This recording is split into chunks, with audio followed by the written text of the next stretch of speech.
You're listening to the Land Use Podcast, brought to you by the Alberta Land Institute.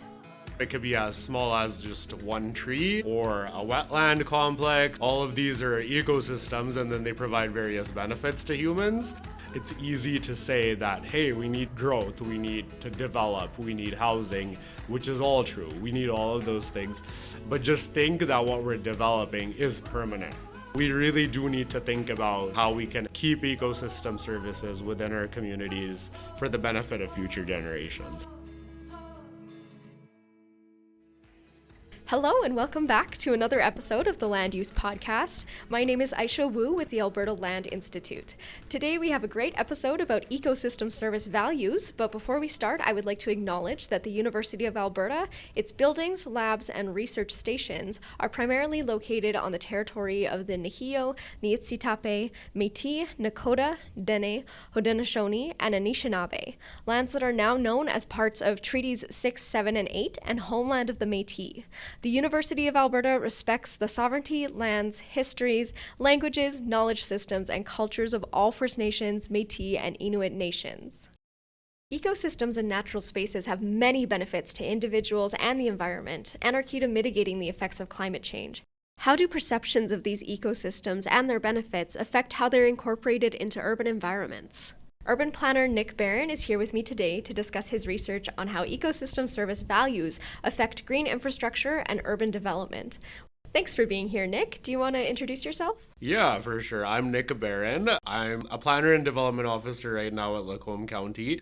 But before that, I was a master's student in the School of Urban and Regional Planning at the U of A right here. Ever since I finished that in 2022, I've been just working as a full-time planner.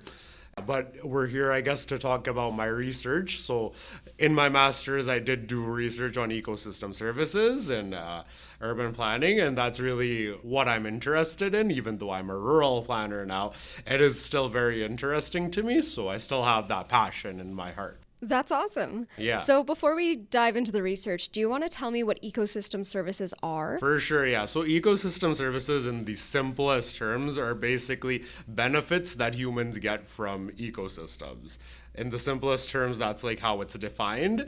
If there's an ecosystem, it could be as small as just one tree, a street tree, or a wetland complex, or like the Edmonton's River Valley. All of these are ecosystems, and then they provide various benefits to humans.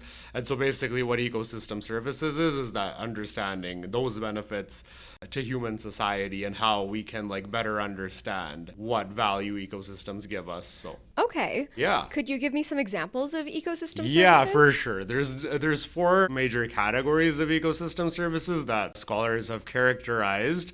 So there's first supporting services. So supporting services would be something that ecosystems inherently do. They're not necessarily of benefit to humans per se. So for example, like trees photosynthesizing, or ecosystems producing nutrients and stuff like that. Like that's really required as background for ecosystems to exist and then give us the benefits that we get, of course. Then there's regulating services. So for example, in urban environments, we have stressors such as flood, there could be wildfire smoke, and then it's all exacerbating because of climate change, of course. So basically what regulating services would be is that ecosystems are helping to regulate those climate stressors. So if there's like a floodplain that is intact and it's in its natural state, that can help provide a buffer to flooding and stuff like that. So that's what that is. There's cultural ecosystem services, which are very difficult to quantify. Basically, it would be something that is of cultural benefit or something that you wouldn't necessarily think of. So for example, various indigenous communities associate various ecosystems, various plants, animals with certain spiritual implications, and then they have that considerations. But other than that, like, as you know, people love camping, they love fishing, they love hunting, they love just walking in nature, going for walks. People just appreciate that, right? And it's hard to put a money value on that. Then there's provisioning services. So provisioning services would be like things, materials or things, goods that we would actually get from ecosystems. So for example, agro ecosystems provide food for everyone basically. And then there's just other benefits, for example, like lumber lumber, in the forestry industry. Like these are all products that we get from ecosystems. So basically what that would entail is humans going in and harvesting stuff from ecosystems to support our civilization. Okay, yeah, awesome. Why is it an important area of study?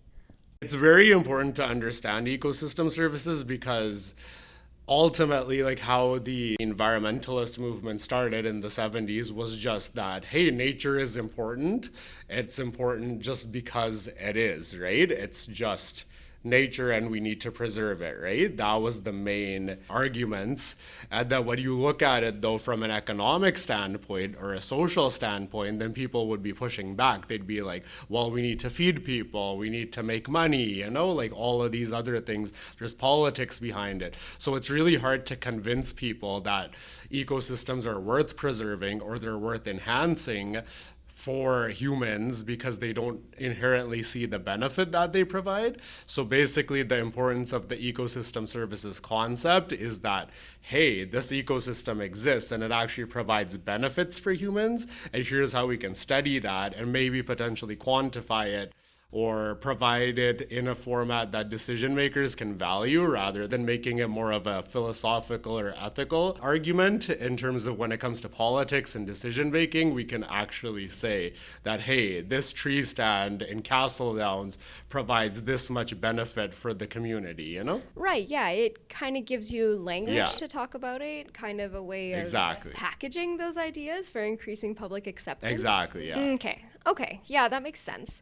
You talk in your paper about ecosystem service values. Can you Right. tell me what those are? Yeah, so it ties back into having different stakeholders and they all value different types of ecosystems and resultingly different ecosystem services.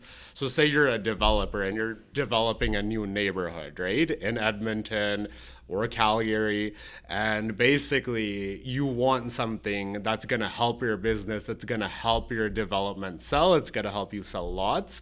So for you, ecosystem services that you would value are largely cultural. You would want features that you could advertise and sell, right? So if there's a stormwater pond with a really nice trail that you can bike on with trees and everything and people can appreciate nature, that's definitely something you're going to use as a selling feature.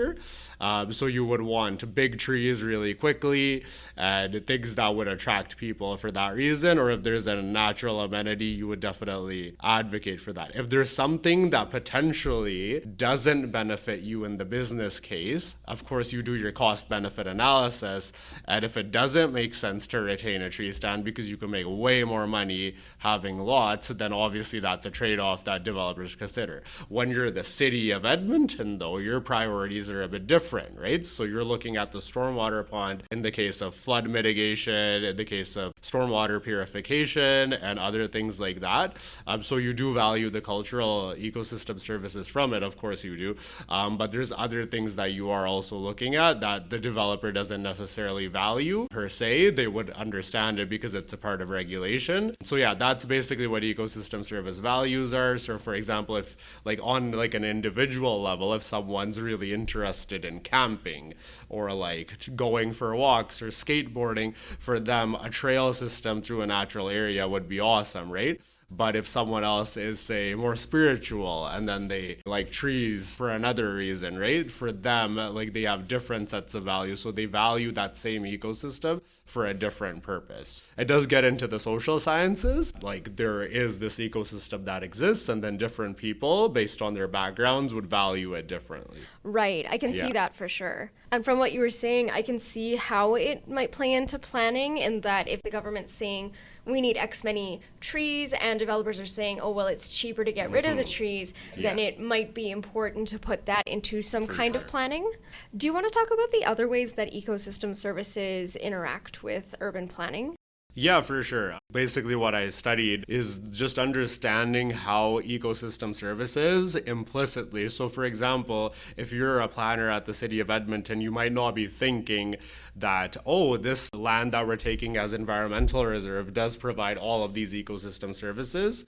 You might not be thinking of the term ecosystem services, but in your head, you are actually thinking about ecosystem services. So basically what we would call that is implicit like an implicit understanding of ecosystem services, because so council, right, when it goes to council, when it goes to administration, when the engineering department looks at it, when the planning department looks at it, when the developer looks at it, they all think of what benefit could this potentially provide if it was retained in the development. So those are really implicit ecosystem services that are influenced by the values of those stakeholders. So it does definitely play a part in decision making and urban planning.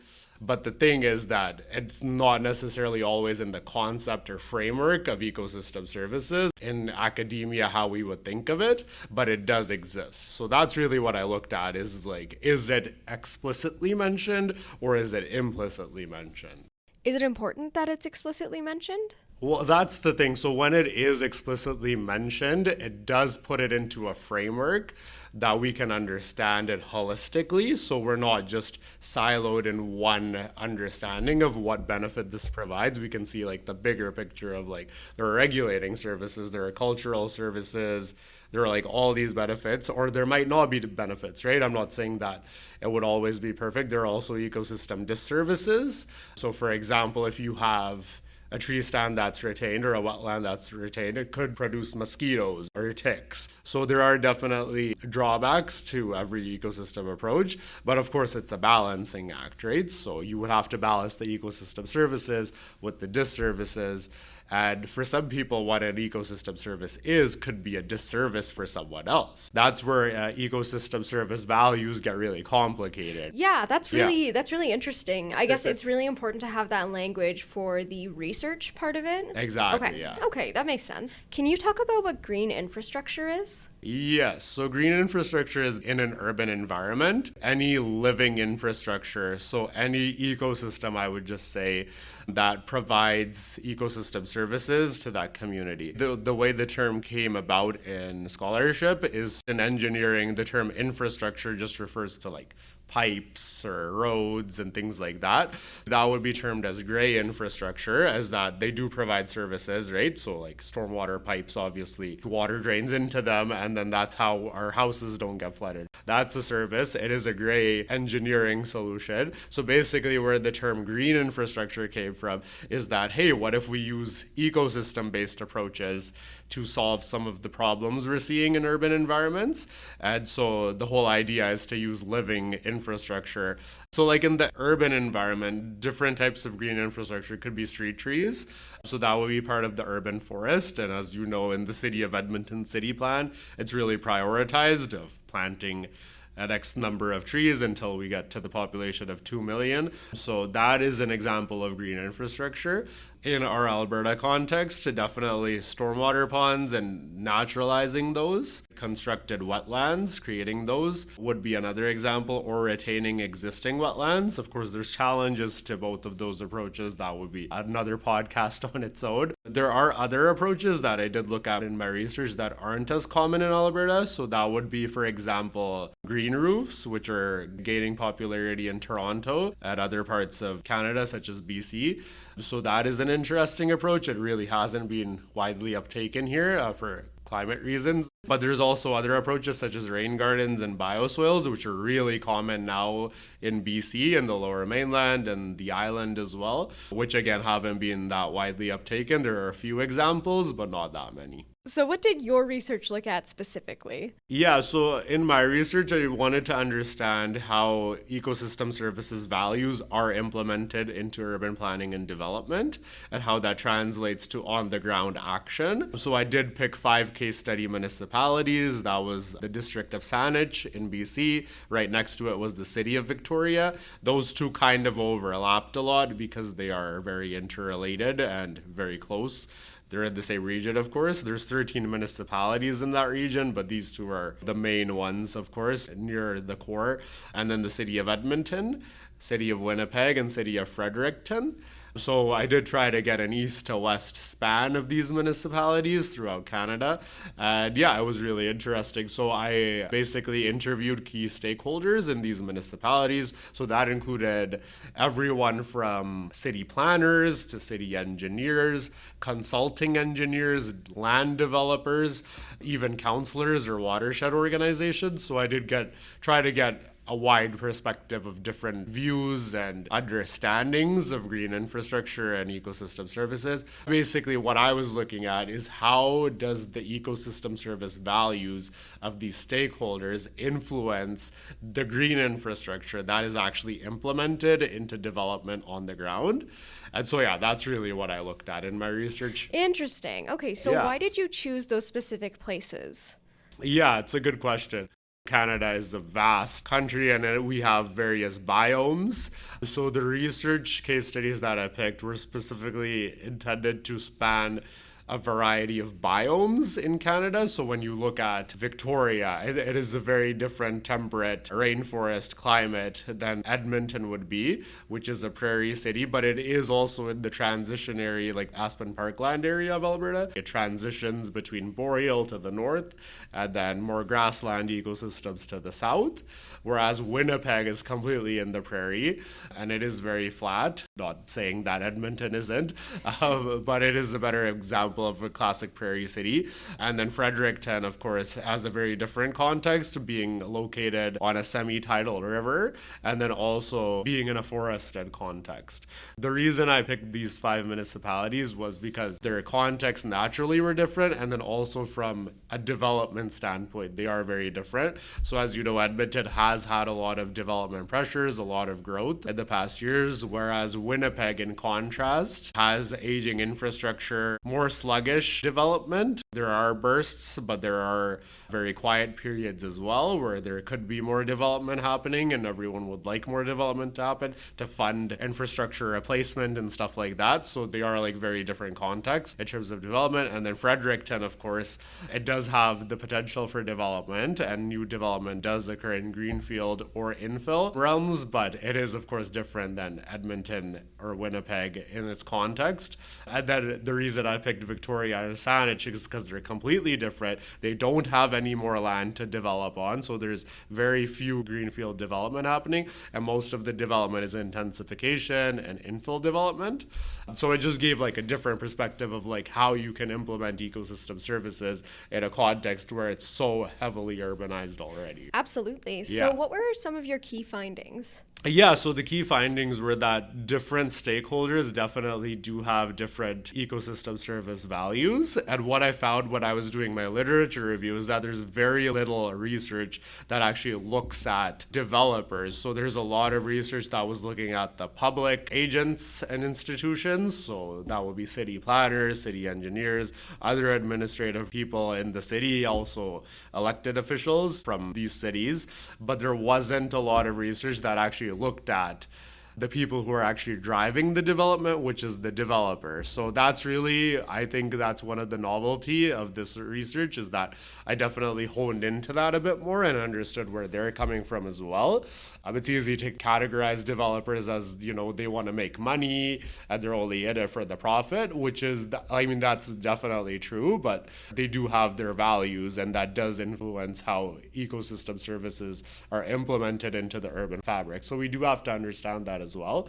Through this research, I understood better how different stakeholders have different values. So even like when you compare planners, engineers, and environmental professionals, you could throw them in it as well. They're all professionals. They all have a professional background, but the way they see ecosystems and the ecosystem services that come from that are different, of course, right? So like an engineer is looking at it from a technical lens, like if I do all the calculations, how much does this actually help, you know? Whereas a planner is looking at it a bit more from the lens of, okay, it would help with flood mitigation. The engineer would calculate all of that, but like, what are the other benefits? Like, does it integrate from like a walkability standpoint? Does it help create like a home or an idea of a community? Does it like provide a gathering place for people? So that's what planners are really thinking about. And then environmental professionals are obviously really thinking about the environmental implications and the benefits from that standpoint. So there is a wide variety of different values, and they really do all get incorporated in to some extent.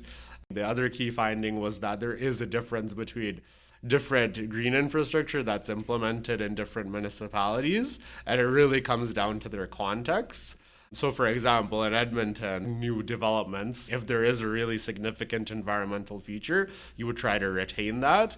And then with stormwater management, it is a requirement for a developer to construct stormwater infrastructure to provincial and municipal standards. So there are larger areas to work with because we are developing full quarter sections and things like that. Whereas when you go to BC and Victoria and Saanich, there's not room to play with. You don't have room to do a big stormwater pond, right? It requires developers and municipal professionals there to be very creative of how green infrastructure is implemented. And basically, if you have any space, it should be used for green infrastructure purposes. So that's really why you're seeing a lot of rain gardens and bioswales being developed in Victoria and Saanich, is because there's so much space constraints. But of course, we do want these features to be implemented. So yeah, that's really very interesting seeing different approaches. The other key finding I'll point out is when I compared Edmonton and Winnipeg, which you would think are very similar cities, and they are, but when it comes to the governance standpoint of how this came about and the history of it, they're actually completely opposite. So in Winnipeg, it was actually the developers that championed, first of all, for the city to explore stormwater ponds in the first place. So that was way back in the 70s and 80s. And then secondly, in the early 2000s, it was actually the developers who had to advocate the city to implement naturalized approaches. So rather than a rocked edge and mowed lawn around these stormwater ponds, to try a more naturalized approach with native vegetation and wetland plants. So it was actually the developers that were championing it in Winnipeg. And it took a while for the city to get on board. When they got on board, they understood the benefits, like there's lower maintenance costs, because the city was very concerned that it would go wrong, like the pipes would clog up with all this algae or whatever. But it was actually quite the opposite. If you have a lot of native vegetation, it reduces the likelihood of algal blooms. So there was actually less maintenance, but it took a while for them to see it. Whereas in Edmonton, it was the opposite. So it was actually the city that championed these approaches. And then the developer community was, of course, at first hesitant. Later, they got on board. So at the end of the day, you ended up in the same spot, but how you got there is completely different. Oh, that's so interesting. And I was going to ask, too, if you felt like any one stakeholder group had more influence than any other, and I guess based on that it's kind of a case-by-case basis. Exactly. What did you find in the other municipalities? Yeah, well, for sure. With the other municipalities, when I was talking to developers in Victoria and Saanich, they definitely understood the value of it, but at the end of the day, they did admit that their finances are very tight. So when it comes to making a profit for their investors on a given housing project, they do want to maximize their project. So having to allocate land for rain gardens or bioswales and constructing all of that is definitely a cost for them. They understand why. They understand that it does make a nicer development, but at the end of the day, they do have to follow the regulations, and that is what it is. They did comment on, like, there would be a point where, because as you know, BC does have a housing crisis, and then the more stuff we keep adding as requirements for new housing projects, the harder it becomes to make affordable housing, basically, right? So like at the end of the day, the developer is required to add all of these features onto their housing projects. But that cost is then, of course, downloaded onto the person who's renting that place or would purchase it, right? There are like a variety of perspectives based on the area. Like in Fredericton, it is a bit different because they don't necessarily have the same scale of development as you would have in Winnipeg or Edmonton, but there is that development, and developers do work with the guidelines to create stormwater pods and things like that. In Fredericton and in Winnipeg as well, there's some concerns about floodplains and existing development on floodplains. So the city of Fredericton's actually being quite proactive, and they're trying to purchase lands on floodplains so they don't get developed. And I think that's a really great approach. And once they do that, they work with the watershed organization in the area to basically restore that floodplain into its natural state. So it provides more ecosystem services. So that's very interesting. Yeah, there's definitely like lots of nuances in each of the communities I studied. Would you say that, with the exception of maybe Winnipeg, that ecosystem services are generally operationalized by governments? Yes, for sure. I would definitely say it's definitely more so championed by the government agencies and the government stakeholders. There are, of course, developers that do want to be innovative. So, like in Edmonton, I did interview a few developers, and they did note instances where they wanted to do double the required number of trees because for them it's a selling feature and they really want to sell this new community they were developing. It has a bunch of trees. It's like has really nice parks, and then people would want to live there for that reason, right? Not necessarily that people would be like, oh, trees are so great, I want to live here, but they would see the parks and it just enhances the overall aesthetic. But then the city is concerned about maintaining all of these extra trees. So they are concerned with the types of trees that are being planted and how they would go about maintaining them. So in every municipality, there were developers that did comment that they did have innovative ideas. It was just, it didn't fit within the municipal expectations and guidelines, and that was an inhibiting factor for sure. So how can your findings be implemented? I think one of the things we looked at was the municipal plans and seeing how ecosystem services were incorporated as a consideration in them. And in all of them, they were incorporated implicitly. And in some of them, 2 or 3, they were explicitly incorporated as a concept. I know there's a lot of people are skeptical, and especially in academia, there are scholars that are skeptical of the ecosystem services approach. There is this ethical debate on, are we exploiting ecosystems still by just looking at it from the lens of the benefit that we get from it? But my rebuttal to that would be it's better than nothing, right? So if there's a way you can convince someone that this ecosystem does have value and you could demonstrate that to them, I think we should be using this approach. And then the other thing is that it really forces stakeholders to look at it more holistically. So like in my current work at Lacombe County, I did an area structure plan for industrial and commercial development west of the Kiwi 2 highway, west of Lacombe and Blackfalds. And in that, I explicitly incorporated an ecosystem services framework. So I put like the figure in, right? And it, like the reason I did that, it's not necessarily that like council's gonna sit there and like look, oh yeah, look at all these and they're gonna try to understand it and read it. It's really because for the reader, for the developer, whoever's looking at it, to understand holistically, like if there is a natural feature, an ecosystem in your proposed development area, it isn't necessary that it will be providing 1 or 2 benefits. There's a myriad of benefits that are being provided. And so basically just by having that concept in there, that's just in the back of your mind, right? And that you are considering that.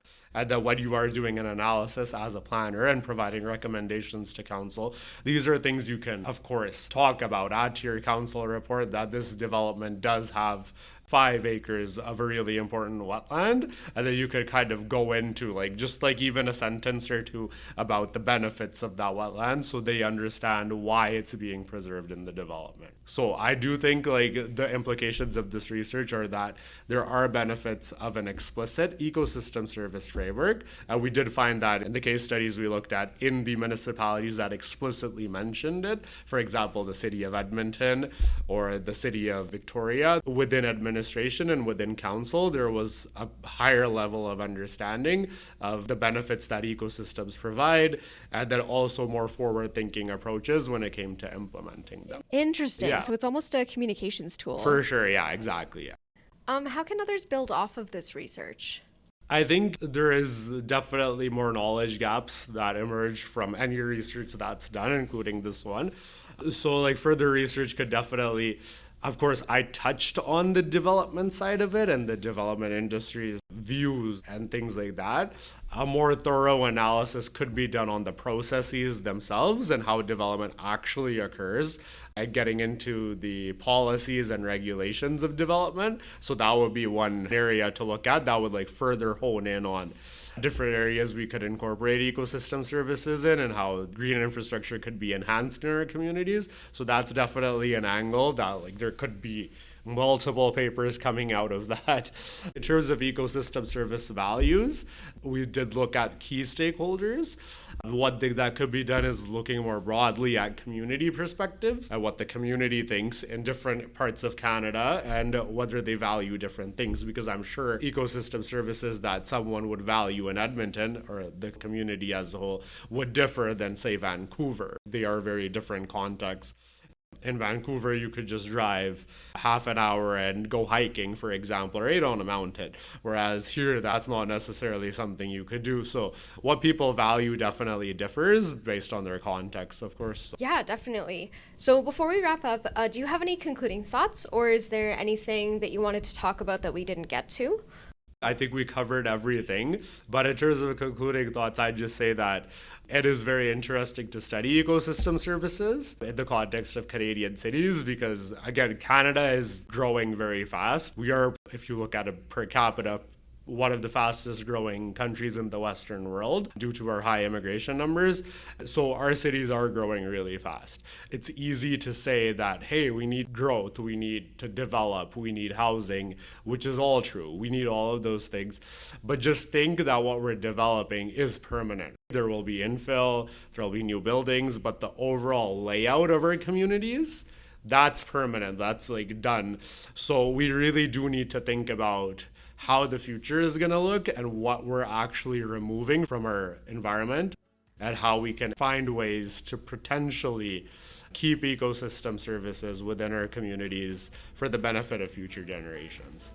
All right, well, we're going to wrap up there, but thank you so much for joining me, Nick. If you'd like to know more about Nick's research, it's linked in the description. As always, if you enjoyed the episode, give us a like, a comment, and a follow to stay up to date with all of our latest podcast episodes. You can also follow us on Facebook, Instagram, X, and LinkedIn, and sign up for our newsletter on uab.ca/ALI. Thank you so much for tuning in to the Land Use Podcast.